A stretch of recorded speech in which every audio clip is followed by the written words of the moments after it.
What's up with it, y'all? Yeah, man. I'm finna share a little story with y'all, man. I'm gonna share something real live with y'all today, man. You know what I'm talking about? Give me a second, man. I'm finna put you on it, man. They don't know, yeah, what I've been through. We got London on the track. They don't know the half. They only know what I tell them.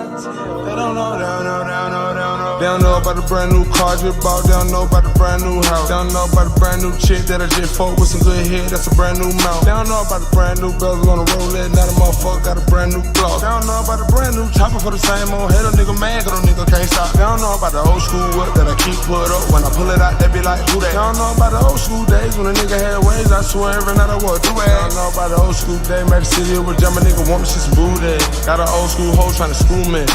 So I'ma hit that pussy from the back. Say, man. I was just sitting there thinking today, man. You know, man.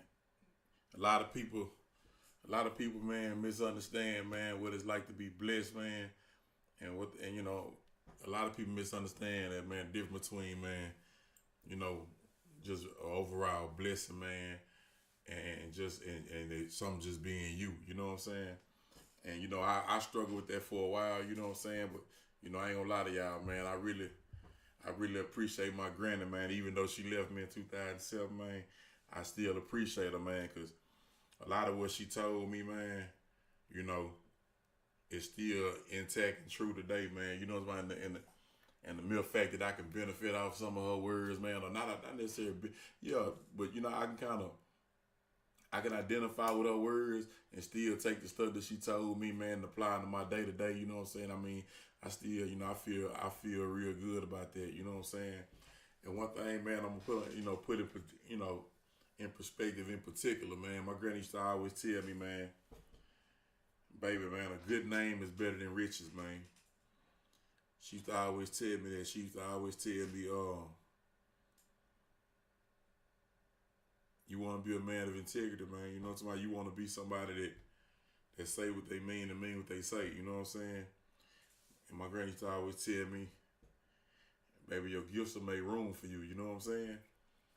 And just them particular rules, man, that she instilled to me, man, you know, by having a good name, man, and by saying what you meaning what you say, and just, you know, about your gifts making room for you, man. Like,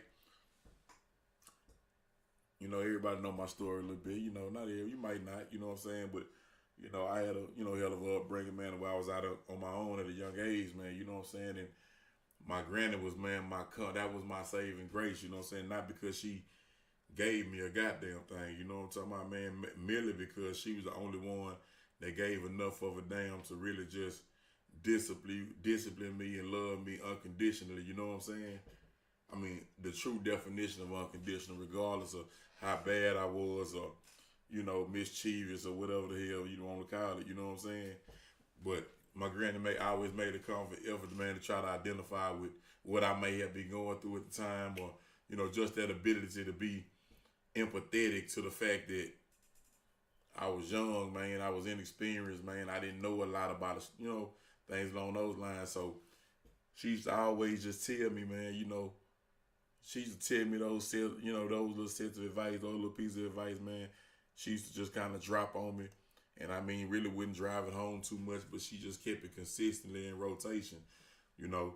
And now I come out, like I say, man, I came out of Dallas, man, and I mean, I've always, like I said, I've been cutting out since I was 9, man. So, you know, I'm real good at what I do, man. I mean, I got a track record from here clear across Texas, you know what I'm saying? I mean, like, seriously. So, you know, I think back on things like when I first came out here, man, you know, I was just trying to meet people, you know what I'm saying? And like I say, I never really identified my craft, you know, my skill set with being able to cut hair. I've never even equated that to the point of a profession, you know what I'm saying? I felt like it was just a given, you know what I'm saying? You know, but I later learned that was a gift. That gift fed me from the streets to prison to now, you know. That gift is paid, you know, it has allowed me to be able to survive, you know what I'm saying? So I look at it a lot different than, you know, most, you know what I'm saying? But that's neither here nor there. But, you know, in the same rhyme, it's like, fast forward, man, I had my own salon, you know, and in my salon there were four stylists and me, 5 chairs, something small, cool, but effective, you know what I'm saying? I mean, everybody was passionate about their craft, you know what I'm saying? That's what set us apart from a lot of shops that you may encounter on a day to day, you know what I'm saying? You know, it's called Precise Studio. But I was working in there, I was doing pretty good for myself, you know what I'm saying? I mean, I had a steady clientele, but I was still hungry, you know, for more, and it wasn't necessarily money that I was after, man. I was really after a new way of thinking, man, a new understanding for the shit I ain't never experienced, you know what I'm saying?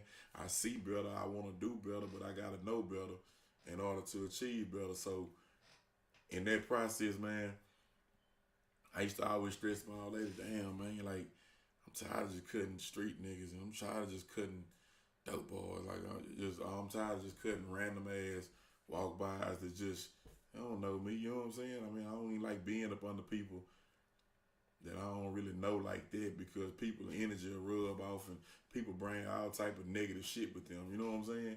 Which is why I don't really fool with too many, you know what I'm saying? But I say that to say, I was in there and I was kind of tired. I was kind of in a rut, like, damn, man, you know what I'm saying? Like, even the shit that I dream about, knowing about the shit that I want to accomplish before I die, you know what I'm saying? It wasn't really nobody to even mingle or really kick that kind of knowledge off of, you know, that was in my vicinity frequent enough, you know, for me to be able to really just grab what I was trying to grab. So, you know, baby suggested, why don't you just try to go work at one of these high-end shops, you know what I'm saying? You know, why don't you just try that? And in my mind, I'm like, man, I got my own shop. What the hell I want to go work for somebody else for? You know what I'm saying? And she would be like, even if you got your own shop, you can go do that and you still have your own shop and let your shop make money, or either come in there and cut extra, you know, and let that still be you. You can still do both of them, basically. So, you know, we kind of went back and forth about it because, you know, I was kind of in my comfort zone, you know what I'm saying? And like, interrupt that for what? You know what I'm saying? I wanted to do it, but I didn't know what it really took, you know what I'm saying? So she filled the application out, man, at a few high-end salons or whatever. I mean, even on one of the applications, they even ask you, man, what type of music you listen to, or what's your favorite song, you know? And we set up and just kind of laughed and was like, you know, put Garth Brooks on this song, bit, you know what I'm saying? Because I know, like, or put some, you know, hell, anything, man, Elvis or something on that bitch, you know, somebody just get me in the door, you know? So they called us back. I never forget, man, Phoenix, my boy. I know, to my man, Phoenix called me in for an interview. I come through the door. You know, he a real clean cut Spanish guy. Know what I'm saying? You know, full of life type of guy. You know what I'm saying? You know, we sit up, we vibe, no matter in regards to, man, what I do and what I bring to the table. You know what I'm saying? As far as my craft or whatever. So they asked me, could I bring a model in? You know, it was kind of crazy because I had to hustle up a model, you know what I'm saying? A model to be able to come display what I had going on. That ended up being this guy over at the rental car place, man, that I had been dealing with for a while, you know? And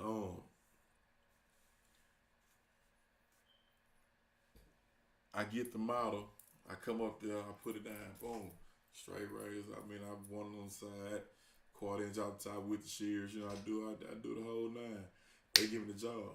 So boom. They give me the job, man. When I get up in there, Florida, man, immediately, man, you know, even though it was a commission-based shop, you know what I'm saying, I never really seen the money, even after they laid the numbers out about what I would be making. I knew what I could make on my own without working for you. So nothing you can tell me when you giving me a percentage of what I'm making, none of that is going to really pique my interest too much, because I make that anyway. You know what I'm saying? So when I got up there, man, I mean, it was ironic because it was like, you know, I'm just, you know, I would meet and greet and we'd be cutting and just kind of vibing and, you know, running down through just a host of things. You meeting all caliber people. I mean, when I left the hood to where I was encountering, you know, school, you know, just, you know, community locals, guys hustling and, you know, them type of people. It was just a kind of local margin of people, you know what I'm saying, a profession that you encounter. But when I took myself from that environment to this environment, more of a chain environment type, you know, franchise, environment, I started to meet a lot more doctors and nurses and RNs and, architects and, just a whole lot of different people, you know what I'm saying? CEO, vice president, investment guys, stockbroker, all those type of people, I started to meet. And, I was just sitting, we would just converse back and forth, man. I mean, every client I had a different relationship with, you know what I'm saying? From the walk-ins to the regulars, right? So, in the midst of that, man, I used to always talk to people, man, man, things that I'm passionate about. I listen to the things they're passionate about. And people know me, man, when it comes to kids, man, I always say that I try to reach out and help those type of guys, because I was a misunderstood kid. I was a misunderstood child once upon a time, so I can relate to that, you know what I'm saying, directly.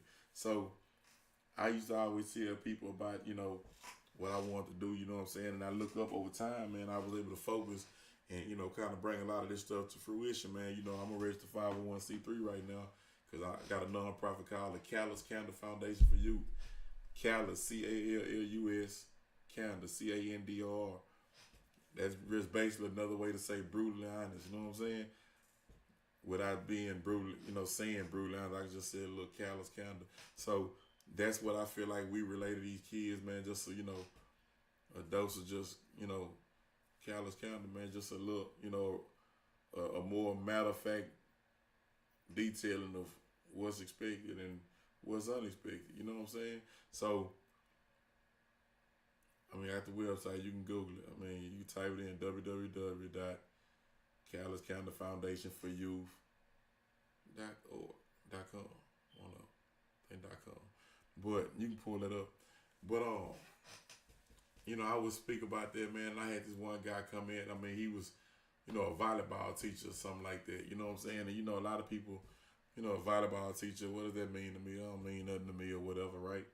So that that's how some people view just stuff like that. That sounds crazy, but shit, people judge you on your profession. I don't know how crazy it is, but people do it. So, but me and this guy, we would kick it, man. We would kick it. We would go back and forth, just exchange stuff. I work with football players. He worked with volleyball players, So that was kind of the nature of our interaction, you know what I'm saying? And at this time, I was in ITT Tech going to school with computer-aided drafting, man, because I can draw, I love buildings, I love just architecture, just like, drawing and making and creating and being, what if I want to put this right there? How would that look? Type, that's what I was in school for. So I'm in school for this, right? And the thing about me being in school for this, man, I went and I was there, and it was actually okay, but I felt like, man, I know how to get to it without the debt, you know what I'm saying?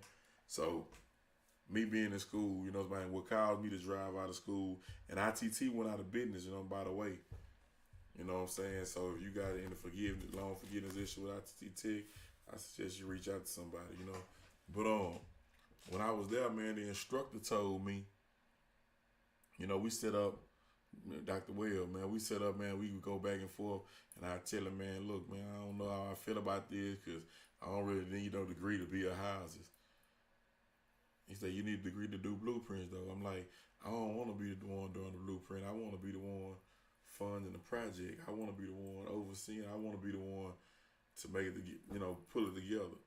Meaning I can do all of it. You know what I'm saying? From the top to the bottom. So he would always tell me, man, listen, man, school is only going to teach you 10% of what you're going to need in the field.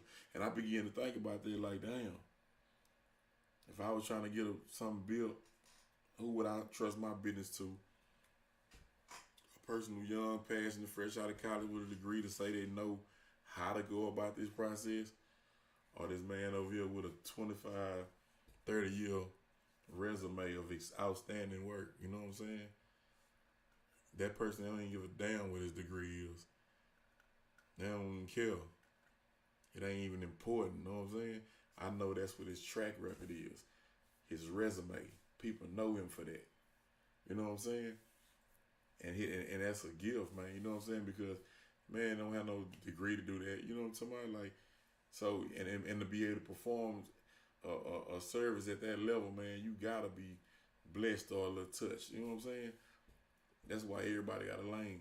But I say that to say, I was up there at ITT Tech or whatever, and when he told me that 10% of what I need to know was gonna come from these schools, man, I just didn't feel no need to even continue that. You know what I'm saying? So I departed or whatever, right? So when I was up here in Florida, man, talking to my boy, man, you know, one of my clients, man, and we going back and forth about, like, I would tell him, like, damn, man, don't tell my man, I'm in school for this, I'm in school for that, man, but it really ain't what I want to do. I don't feel like I need a degree to do X, Y, and Z. And he would tell me a lot about his college experience, you know what I'm saying? So that's kind of what that was. So, you know, it was one particular day I had left. I think I did like a double or something. I left, went back to my shop, was in the shop kind of mixing and mingling or whatever, right?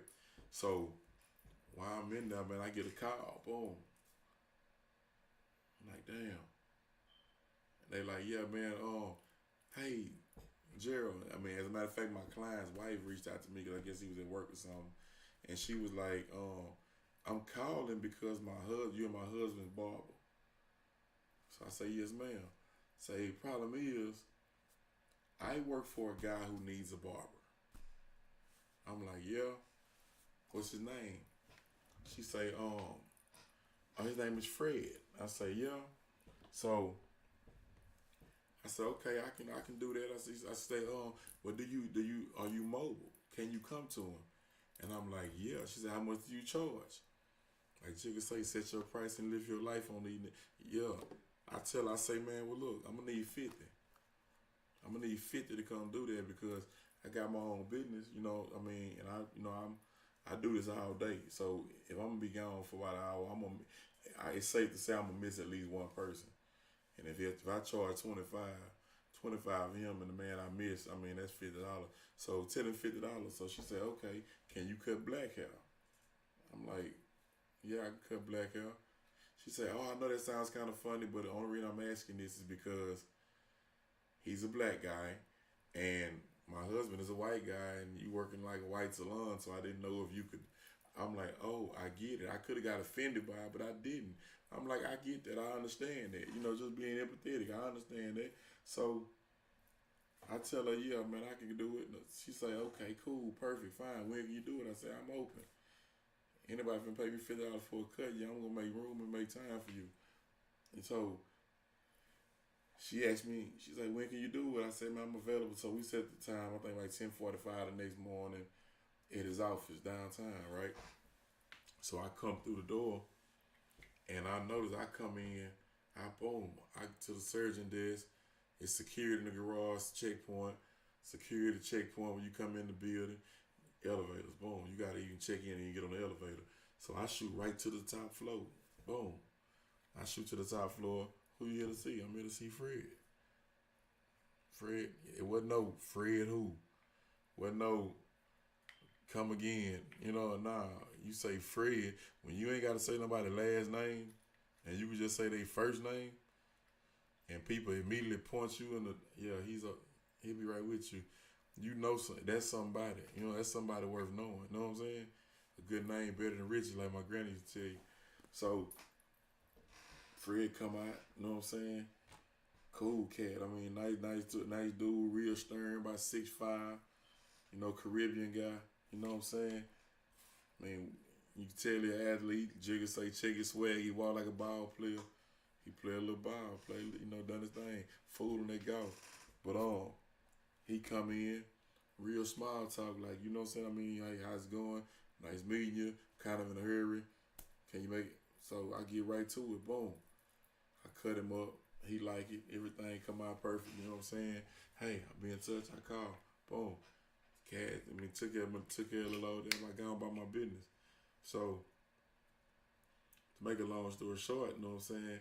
Of course, you know, me and Fred continue to cut. I mean, we continued our little process of just him getting chopped up, me providing service, whatever, that went into, well, hey man, can I just pay you once for the month, X, Y, and Z situation. So yeah, how many cuts you feel like you're gonna hear about? Probably about 8 times 50. You do the math, boom, monthly. You know what I'm saying? Type of situation. Works for me, works for him. Cool. So at the end of the day, man, now back to like I can say my granny initial words, man. That's my like your gifts have made room for you. My gifts have done that thus far, right? And a good name being better than riches. Hey man, when people know you for being solid, man, you know, for being a good person, man, have, you know, possessing a nice, fair amount of integrity, man, people will point you in the right direction. People will network on your behalf. You know what I'm saying? People will go out their way to see you be better than, you know what I'm talking about, or get where you trying to go. You know what I'm saying? So, I still revert back to that, you know what I'm saying, by say what you mean what you say, man. Hey, man, everybody I talk to, man, I tell them what I got going on. I tell them what I'm into, man. I listen to what they about, man, and we kind of, you know, I take them into consideration as well, you know, so, I perform, I just try to remain fluid, man, you know what I'm saying, not be too much, too high, too low. So, I take that into account and just look at the situation of like, when my nonprofit got established or whatever, man, kind of find out this is Mr. Fred Papal, the CEO of the Beck Group. You know what I'm saying? Like I say, one of the largest architecture and construction companies in the world. Yeah, straight up. Multi-billion-dollar company. This man is the CEO. It's him and the man whose name on the door. Well, the son of the man whose name on the door. You know what I'm saying? And he's that high up on the totem pole to the point to where, like, it's eye-opening, man. You know what I'm talking about? It's eye-opening, man. It's a privilege and an honor to be able to say, man, hey, I'm cutting the hair of a man who just had lunch with Obama. You know what I'm saying? I'm standing over a man's head who talking to somebody that may be in the upper echelon of the Forbes list. Top 10 type thing, you know what I'm saying? I mean, these type of comes, you know, I mean, that's a unique situation to be in, man. Because understand that if you can seeing is believing, man. You know what I'm saying? Being able to see somebody of that magnitude operate, being able to pick their brain and being able to listen, you know what I'm saying? Like you say, man, he was in the room with Coach K, man, and he said, man, that's Coach K. Right now, it's time for me to be talking. It's time for me to be listening. That's legendary right there speaking. You know what I'm saying? I mean, I'm in the room with people like this, man, you know. And this man is, man, the man is powerful, man, beyond your wildest. You would, hey, early 40s. I mean, hey, Google. So, I'm cutting for somebody like this here, man. Like you say, man, come to find out, who knows that this man and his group and his organization will be one of my first major sponsors to my 501, you know, to my nonprofit, you know, and allow me to be able to reach out and extend myself and my services to these kids who may be lacking. You know what I'm saying? So, like I say, man, I thank my granny, man. I love my granny, man. And it's just a blessing to be able to take some of the jewels that she gave me and put them in spectrum, you know, put them in perspective, man, and be able to see that what she said was stood the test of time. You know what I'm saying? I mean, it's battle tested. She wasn't just nobody talking out her head, telling me no bullshit. You know what I'm saying? I remember once upon a time she told my mama, "Cat, out all your kids, bug gonna go through the most, but cat, out all your kids, bug gonna be alright." You know what I'm saying? Like I say, my granny, I felt like at a young age she wanted with my version of what foul looked like. You know what I'm saying? Did she get on my ass? Hell yeah. Did she have a whole lot to say when I ain't want to hear that shit? Hell yeah. But did it benefit me in the process? Hell yeah. You know what I'm saying? Because like I say, man, my gifts made room for me, and my gifts are making room for others. You know what I'm saying? So, I can't duplicate I can't clone my goddamn self, but I can clone my actions, man. You know what I'm saying? And that's why, I try my best to compound as many good deeds and, many good services and just things like that. Just try to compound that and just build myself a little ladder to wherever the hell it is I'm destined to be. You know what I'm saying? And like I say, man, whenever y'all going through what y'all going through, man, I just want y'all to understand, man, like, blessings come from being in position. You receive blessings by being in position, man. And that's, being in position mentally, physically, just being where you need to be, man, to receive what's for you, you know what I'm saying? And not being tempted by no bullshit, you know what I'm saying? Because bullshit will cause you to miss a blessing, man. You know what I'm saying? Damn, I settled for that when I had all that waiting for me over there. That ain't no cool feeling how you kicking your own self in the head, for sure. But I thank my granny, man. Like I say, man, I know it's a lot of people out there, man. But I want y'all to understand, man, you can't never get to the point to where you too big to listen to wise counseling, man. You know what I'm saying? Like in the Bible, it say he'll use an ass to talk to you. You know what I'm saying? Straight up. A donkey. Straight up. So never stop pushing, man. And understand, man, that whatever your gift is, it'll make room for you. I don't give a damn if you're a plumber. If you somebody that know how to fix the sink. If you somebody that know how to get my ring if I drop it down the seat. That's some form of a plumber. So if you take the ego out of it, man, you get what I'm going. So, just understand, man, your gift will make room for you, man. At some point, you got to believe, execute, be in position, and, receive what's for you. Like I say, man, I credit that, my relationship with, Fred, to, my granny's wise counsel, you know what I'm saying? So, for that, man, I'm grateful, man. And if you tap into yours, man, love that, man. Know that you put yourself in position to be where you at, man. Embrace that. That's too real to be fake, man.